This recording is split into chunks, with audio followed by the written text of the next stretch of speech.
ರಾಜ್ಯದ ವಿವಿಧೆಡೆ ಭ್ರಷ್ಟರಿಗೆ ಲೋಕ ಶಾಕ್. ಬೆಂಗಳೂರು, ಬೆಳಗಾವಿ ಸೇರಿ 7 ಜಿಲ್ಲೆಗಳಲ್ಲಿ ರೇಡ್, 8 ಅಧಿಕಾರಿಗಳ ನಿವಾಸ, ಕಚೇರಿ ಪರಿಶೀಲನೆ.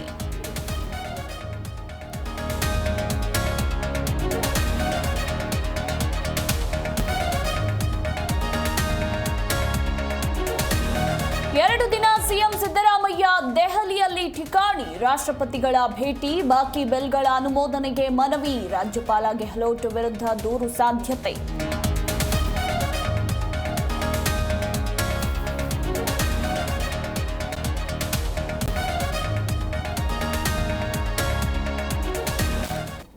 ಬೆಂಗಳೂರು ನಗರ ಡಿಸಿ ಕಚೇರಿಯಲ್ಲಿ ಭ್ರಷ್ಟಾಚಾರ.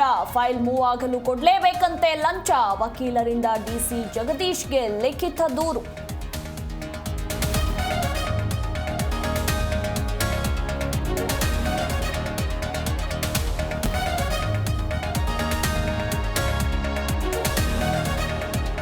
ಅತ್ತೆ ಮಾವನನ್ನ ನೋಡಿಕೊಳ್ಳುವ ವಿಚಾರಕ್ಕೆ ಗಲಾಟೆ. ತುಮಕೂರಲ್ಲಿ ನೇಣು ಬಿಗಿದುಕೊಂಡು ಪತ್ನಿ ಆತ್ಮಹತ್ಯೆ.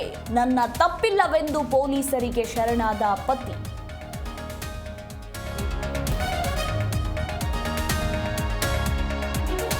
ಇಂದಿನಿಂದ ಕರ್ನಾಟಕದಲ್ಲಿ ಮುಂಗಾರು ಚುರುಕು. 14 ಜಿಲ್ಲೆಗಳಿಗೆ ಯೆಲ್ಲೋ ಅಲರ್ಟ್ ಘೋಷಣೆ. ಜೂನ್ 30ರವರೆಗೂ ಭಾರೀ ಮಳೆ ಸಾಧ್ಯತೆ.